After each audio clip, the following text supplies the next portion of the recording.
Imagine करो एक ऐसे डॉक्टर को जिसका काम था लोगों की जान बचाना, पर वो एक खौफनाक किलर बन गया। ये कहानी है डॉक्टर डेथ देवेंद्र शर्मा की, जिसका जीवन एक ट्रैजिक धोखे के बाद ऐसे मोड़ पे आ गया जहां से वापस लौटना नामुमकिन था। उसने इतनी हत्याएं की कि 50 डेड बॉडीज के बाद बॉडीज को काउंट करना ही बंद कर दिया था। चलो समझते हैं इस पूरे केस के बारे में। Let's take closer look at the case of Devendra Sharma. Let's dive more deeper into the case of Devendra Sharma alias Dr. Death।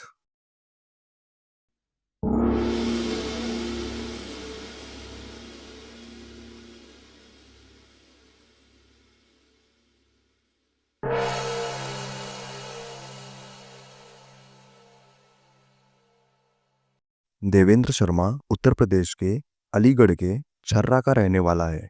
Year 1982 में देवेंद्र शर्मा की शादी हुई और ईयर 1984 में 26 साल की उम्र में उसने बिहार के सिवान जिले से bachelor of Ayurveda medicine and surgery यानी BAMS की डिग्री कंप्लीट की। इसके बाद उसने राजस्थान के जयपुर में जनता हॉस्पिटल एंड डायग्नोस्टिक के नाम से अपना एक क्लिनिक खोल दिया और लगभग 11 साल तक ये क्लिनिक चलाया। देवेंद्र का बिहेवियर काफी सॉफ्ट स्पोकन था।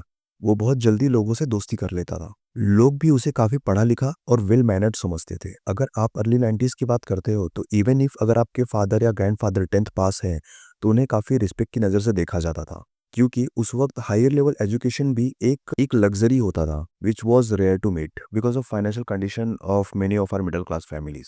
सो देवेंद्र शर्मा एंड उसकी जनता क्लिनिक उसके पूरे लोकल एरिया में एक ऐसी जगह हो गई थी जहां जाने पे हर एक चीज वहां के लोगों को हेल्थ के रिगार्डिंग मिल जाती। कुछ लोगों के हिसाब से उसकी यह क्लिनिक एक लैंडमार्क की तरह हो गई थी, जिसकी वजह से आप पास की लोकेलिटी को इंडिकेट किया जाता था। As per Times of India report, clinic खोलने के करीबन 10 साल बाद मतलब 1994 के जनवरी मंथ में देवेंद्र अपने अब तक की सारी savings which was around 11 lakh rupees एक गैस एजेंसी की डीलरशिप लेने में इन्वेस्ट कर दी।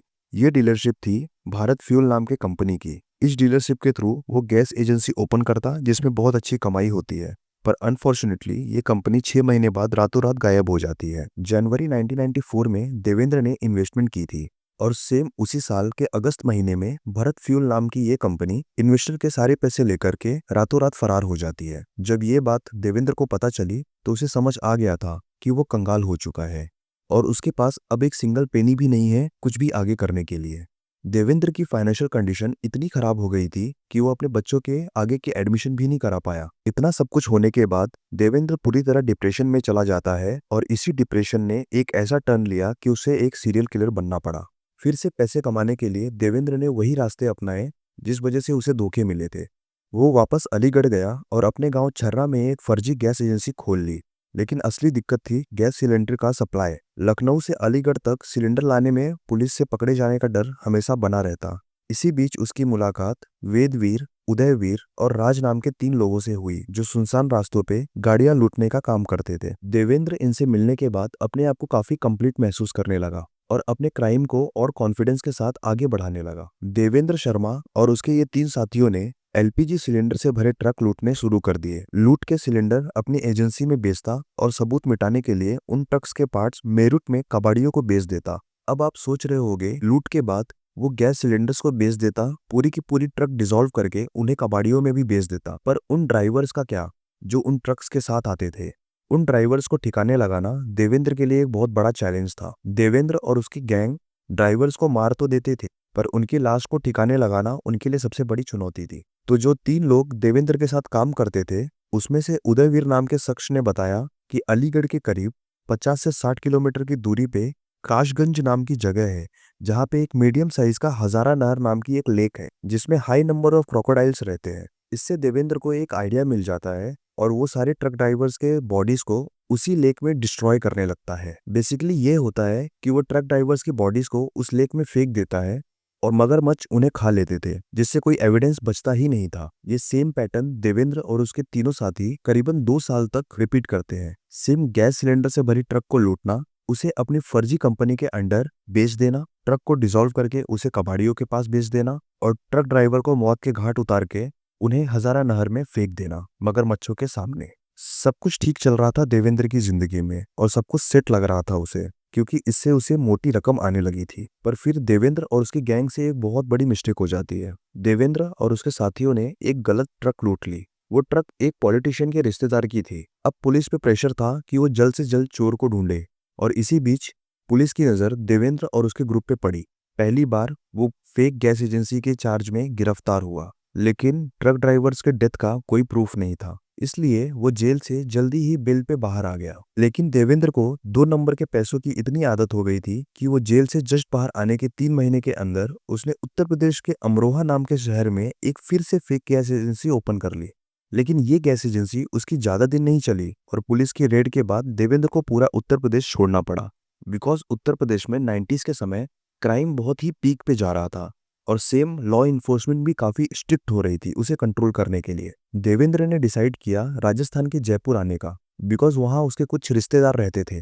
देवेंद्र राजस्थान आने के बाद वैसे तो कुछ दिन बहुत शांत था, लेकिन फिर बहुत सोचने के बाद उसने डिसाइड किया कि वो फिर से एक क्लिनिक खोलेगा जिससे उसकी कम से कम इनकम स्टार्ट हो।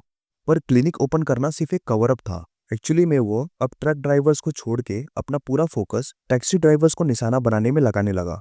वो टैक्सी बुक करता फ्रॉम दिल्ली, फरीदाबाद, गाजियाबाद और गुड़गांव से और रास्ते में ड्राइवर्स का गला दबा के उन्हें मार देता और सेम पहले की तरह उनकी लाशें हजारा नहर में जाके फेंक देता, उन्हीं मगरमच्छों वाले तालाब में। और टैक्सीज को भी सेम ट्रक्स की तरह डिसॉल्व करता और कबाड़ियों के पास बेच देता, जिससे उसे 20 से 25 हजार हर एक टैक्सी पे मिल जाते थे। देवेंद्र अब ये नए टैक्सी वाले क्राइम्स को अंजाम तो देता ही था, पर साथ ही उसने जयपुर में जो क्लिनिक ओपन किया था वहां भी वो एक इलीगल किडनी ट्रांसप्लांट का रैकेट चलाता था। कहा जाता है कि वो टैक्सी ड्राइवर्स को मारने से पहले उनकी किडनीज को निकाल लेता था और जिनको भी नीडी या जिनको भी रिक्वायरमेंट होती थी उनको विदाउट एनी मेडिकल चेकअप उनकी बॉडी में वो लगा देता था। ऐसे इलीगल किडनी ट्रांसप्लांट लगभग 125 के आसपास बताई जाती है और हर एक किडनी ट्रांसप्लांट का अमाउंट 5 to 7 लाख रुपीस था। तो आप ये सोच सकते हो कि देवेंद्र कितना बड़ा रैकेट चला रहा था। लेकिन उसके इतने सारे क्राइम्स का अब एक एंड आने वाला था। ईयर 2004 में गुड़गांव पुलिस ने उसे एक हाईवे से पकड़ लिया जहां वो किसी और टैक्सी ड्राइवर का वेट कर रहा था। गुड़गांव पुलिस को तब पता चला कि उस पर बहुत सारे FIR ऑलरेडी लॉन्च हैं फ्रॉम राजस्थान, हरियाणा, दिल्ली और उत्तर प्रदेश, जिसमें किडनैपिंग और मर्डर जैसे सीरियस चार्जेस हैं। सारे ऑफेंडर्स की तरह उसने भी सबसे पहले पुलिस के सामने कुछ भी मानने से इनकार किया। लेकिन जब पुलिस ने सख्ती से इंक्वायरी की तब पता चला कि उसने बहुत सारे मर्डर्स को अंजाम दिए हैं। उसने इतने सारे मर्डर्स किए थे कि 50 हत्याओं के बाद गिनती करना ही छोड़ दिया था। वो अपने प्रोसेस में इतना कंफर्टेबल हो गया था कि वो वीक में कितने लोगों को मारता था, महीने में कितने लोगों को मारता था या फिर दिन में कितने लोगों को मारता था, उसका कुछ भी हिसाब नहीं रखता था। 2004 में उसे पहली बार लाइफ इम्प्रिजनमेंट की सजा सुनाई गई। 2008 में गुड़गांव की कोर्ट ने उसे एक टैक्सी ड्राइवर की हत्या की केस में मौत की सजा दी, लेकिन जेल में अच्छा बिहेवियर दिखाने और सॉफ्ट स्पोकन वे की वजह से उसे जनवरी 2020 में 20 दिन की पैरोल मिल गई। पर 16 फरवरी को जब पैरोल खत्म हुई तो देवेंद्र शर्मा वापस जेल नहीं गया, वो अंडरग्राउंड हो गया। दिल्ली के बापरोला एरिया में जाकर के उसने एक नई जिंदगी शुरू कर दी, प्रॉपर्टी डीलिंग के धंधे में लग गया। वहीं उसकी मुलाकात एक NGO चलाने वाली गीता नाम की महिला से हुई जो एक विडो थी। देवेंद्र ने उससे शादी कर ली, लेकिन जितना भी भागो लॉ से कोई नहीं बच सकता। 29 जुलाई 2020 को दिल्ली पुलिस ने उसे बापरोला से गिरफ्तार कर लिया। वहां भी वो एक बिजनेसमैन के साथ ठगी कर रहा था प्लॉट दिलाने के नाम पे। वो ऐसे प्लॉट को बेच रहा था जो एक्चुअली सेलेबल ही नहीं था। जब पुलिस ने उसे पकड़ा और उसे पूछा कि क्या उसने सच में 100 हत्याएं की हैं, तो देवेंद्र शर्मा ने एक ठंडी मुस्कान के साथ जवाब दिया। 50 के बाद गिनती करनी छोड़ दी थी, हो सकता है 100 हो गई हो, गिनती करना आसान थोड़े ही है। इन सब में आप सोच रहे होंगे कि देवेंद्र की जो फर्स्ट शादी हुई थी इन 1984, उसकी फर्स्ट वाइफ का क्या हुआ। तो देवेंद्र के पहली बार पकड़े जाने पे इन 2004 उसकी पत्नी ने उसे छोड़ दिया था और मैंने बहुत कोशिश की उसके फर्स्ट वाइफ के बारे में पता लगाने की, पर इंटरनेट पे कोई भी इंफॉर्मेशन उसके रिगार्डिंग नहीं है। एक डॉक्टर जिसे लोगों की जान बचानी चाहिए थी वो खुद ही लोगों को मौत के घाट उतारने लगा और ये सब शुरू हुआ सिर्फ 11 लाख रुपए के खोने से। सोचिए अगर वो भारत फ्यूल नाम की कंपनी उसे धोखा नहीं देती तो क्या देवेंद्र शर्मा कभी डॉक्टर डेथ बनता।